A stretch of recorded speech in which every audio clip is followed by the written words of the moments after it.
నిజంగా ఇదే విషయానికి వస్తే ప్రజలు ఎందుకు నీకు ఓటేశారు చంద్రబాబు నాయుడు గారు అని చెప్పి ఫస్ట్ చంద్రబాబు నాయుడు ఆలోచన చేయాలి. ఒకవైపున వైఎస్ఆర్ కాంగ్రెస్ పార్టీ ప్రజల్లో వ్యతిరేకత వల్ల ఓడిపోలేదు, ప్రజలకు మంచి చేసి ప్రజలకు మంచి చేసి వైఎస్ఆర్ కాంగ్రెస్ పార్టీ ఓడిపోయింది. ఎందుకు ఓడిపోయింది అని అంటే చంద్రబాబు నాయుడు చేసిన మోసపూరిత హామీలకు ప్రజలు కాస్తో కూస్తో కొద్దిగా ఇదే ఆ 10% కాస్త అటువైపున షిఫ్ట్ అయ్యి చంద్రబాబు నాయుడు గారు అధికారంలోకి వచ్చిన పరిస్థితులు. మరి చంద్రబాబు నాయుడు అధికారంలోకి వచ్చిన తర్వాత ఈరోజు రైతులకు తాను ఇస్తానన్న రైతు భరోసా 20,000 రూపాయలు ప్రతి రైతన్నకి ఇస్తానన్నాడు. వ్యవసాయం స్టార్ట్ అయింది, ఖరీఫ్ మొదలైంది, పంటలు వేగంగా వేస్తూ ఉన్నారు రైతన్నలు. ఇంతవరకు రైతు భరోసా 10,000-20,000 రూపాయలు ఇస్తానన్న దానికి అతి గతి లేదు. బడులు మొదలయ్యాయి. అమ్మఒడి కింద జగన్ 15,000 ఇస్తాను అని అంటే కాదు చంద్రబాబు నాయుడు వస్తే ఎంతమంది పిల్లలు ఉంటే అంతమందికి ఇస్తాడు, ప్రతి ఒక్కరికి 15,000 ఇస్తాడు అని చెప్పారు.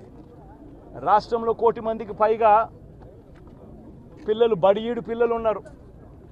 బడులు స్టార్ట్ అయ్యాయి. ఆ ప్రతి తల్లి కూడా అడుగుతూ ఉంది, తల్లికి వందనం అని పేరు పెట్టావు, అమ్మఒడి అనే పథకాన్ని పేరు మార్చావు, మరి ఆ డబ్బులు ఏమైనాయని చెప్పి గవర్నెన్స్ మీద కాస్త ధ్యాస పెట్టి ఆ తల్లులకి ఇచ్చే డబ్బులు ఇచ్చే కార్యక్రమం చూడండి. రైతులకు ఇచ్చే రైతు భరోసా 20,000 ఇస్తామన్నారు, ఇచ్చే కార్యక్రమం చూడండి. ప్రతి అక్క చెల్లెమ్మకు 18 ఏళ్ళు పైబడిన ప్రతి అక్క చెల్లెమ్మకు ప్రతి ఒక్కరికి 1,500 రూపాయలు ఇస్తామని చెప్పారు. అంటే సంవత్సరానికి 18,000 రూపాయలు. రాష్ట్రంలో 4,12,00,000 మంది ఓటర్లు ఉండరని చెప్పి మొన్నలే లెక్కలు తేలాయి. అందులో దాదాపుగా 2,10,00,000 మంది మహిళా ఓటర్లే. అంటే అందరూ 18 సంవత్సరాలు నిండిన మహిళా ఓటర్లే. మరి 2,10,00,000 మంది ఈ మహిళా ఓటర్లందరూ కూడా 18 ఏళ్ళు నిండిన ఈ మహిళా ఓటర్లందరూ కూడా వీళ్ళందరూ కూడా ఈరోజు అడుగుతూ ఉన్నారు, 1,500 రూపాయలు ప్రతి నెల ఇస్తానన్నావు, ఏమైంది ఈ 1,500 రూపాయలు ఇచ్చే కార్యక్రమాలు అని చెప్పి అడుగుతూ ఉన్నారు. వాటి మీద ధ్యాస పెట్టే కార్యక్రమం చంద్రబాబు నాయుడు చేయాలి. ఇవేవి కూడా చేయకుండా కేవలం భయాందోళనలు క్రియేట్ చేయాలి, రాష్ట్రంలో రావణ కాష్టం సృష్టించాలి, దొంగ కేసులు పెట్టాలి, ఇరికించాలి, ఆస్తులను ధ్వంసం చేయాలి.